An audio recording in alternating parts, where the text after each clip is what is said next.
नमस्कार दोस्तों, आज हम कक्षा 8 हिंदी के अंदर पढ़ने जा रहे हैं भगवान के डाकिये।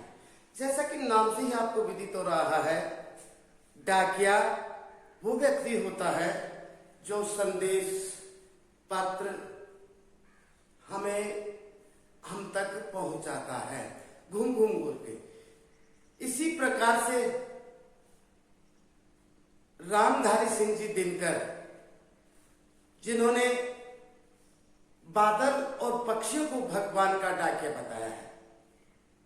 बादल और पक्षी भी भगवान का संदेश एक जगह से दूसरी जगह पर घूम घूम कर देते हैं। रामधारी सिंह जी दिनकर, श्री रामधारी सिंह जी दिनकर कवि यहां बताना चाह रहे हैं कि पक्षी और बादल भगवान के डाकिये हैं, जो मुक्त भाव से विश्व बंधुत्व का संदेश देते हुए, वसुधैव कुटुंबकम, विश्व बंधुत्व का संदेश देते हुए एक जगह से दूसरी जगह जाते हैं। वो किसी भी प्रकार की सीमाओं को नहीं मानते हैं।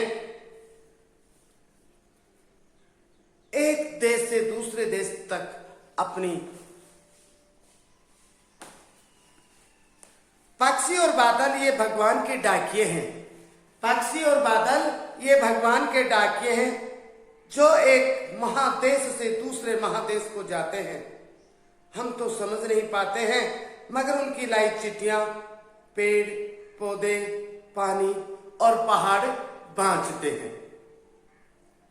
हम तो केवल यह आंकते हैं कि एक देश की धरती दूसरे देश की सुगंध को भेजती है, और वह सौरभ हवा में तैरते हुए पक्षियों की पांखों पर तिरता है, और एक देश का भाग दूसरे देश में पानी बन करके गिरता है। कवि जो रामधारी सिंह जी दिनकर हैं, वो कहना चाहते हैं कि पक्षी एक देश से दूसरे देश में घूम घूम कर, बादल घुमड़ घुमड़ करके आपसी भाईचारे का संदेश, आपसी एकता का संदेश, पूरी प्रकृति अर्थात पेड़ पौधे, तालाब, नदियां, सागर, पर्वतों तक पहुंचाते हैं। कवि का मानना है, पक्षी और बादल के संदेशों को प्रकृति तो समझ लेती है, लेकिन उनके द्वारा दिए जाने वाले संदेशों को मनुष्य नहीं समझ पाता है। मनुष्य अल्प बुद्धि है, वो उस प्रकृति के उस गूढ़ रहस्य को समझने की प्रकृति के अंदर क्षमता होती है। यह पद्यांश जो रामधारी सिंह जी दिनकर द्वारा रचित है, कविता भगवान के डाकिये, उससे लिया गया है। यहां कवि ने बताना चाहा है कि पक्षी और बादल भगवान के डाकिये हैं, जो स्वतंत्र भाव से पूरित होकर के विश्व बंधुत्व का संदेश एक देश से दूसरे देश में पहुंचाते हैं। कवि बतलाते हैं कि धरती पर एक प्रदेश के फूलों की सुगंध, हवा चले तो महक बिखेरे।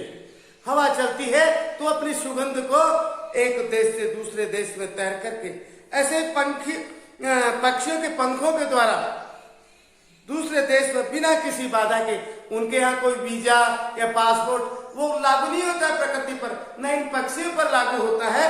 वो तो पूरा विश्व ही उनका अपना है, अर्थात बिना किसी बाधा के, रुकावट के जाती है। एक देश में बादल बनते हैं और दूसरे देश में बादल बरसते हैं।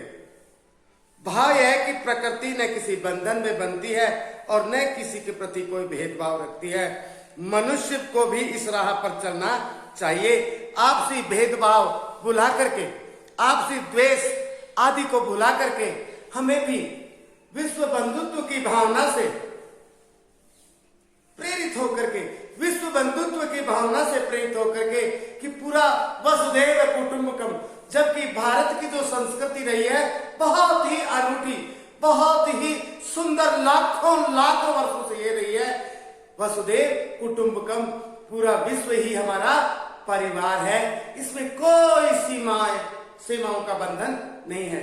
और ये सारी चीजें लागू होती हैं पक्षियों पर और बादलों पर। कवि रामधारी सिंह जी दिनकर कहना चाहते हैं, कवि रामधारी सिंह जी दिनकर ये बतलाना चाहते हैं कि जो ये पक्षी है और बादल है, ये किसी सीमाओं के बंधन को नहीं मानते हैं। जिस प्रकार से हवा चलती है तो वो खुशबू को अपने साथ में लेकर के चलती है, और बादल भी जो है ना, गर्मी से जब भाप बन करके पानी उड़ करके बादल बनते हैं, तो बादल बनते हैं, लेकिन हवा उनको जब बहा करके ले जाती है तो वो दूसरी जगह जाकर के बरसते हैं। उनके यहाँ कोई सीमाओं का बंधन नहीं है। इसी प्रकार मनुष्य को भी प्रकृति के इस साधारण से नियम को समझना चाहिए कि पूरा विश्व ही हमारा है, और चारों ओर खुशियां फैलाए, अपने पूरे विश्व को एक परिवार माने और एकता का परिचय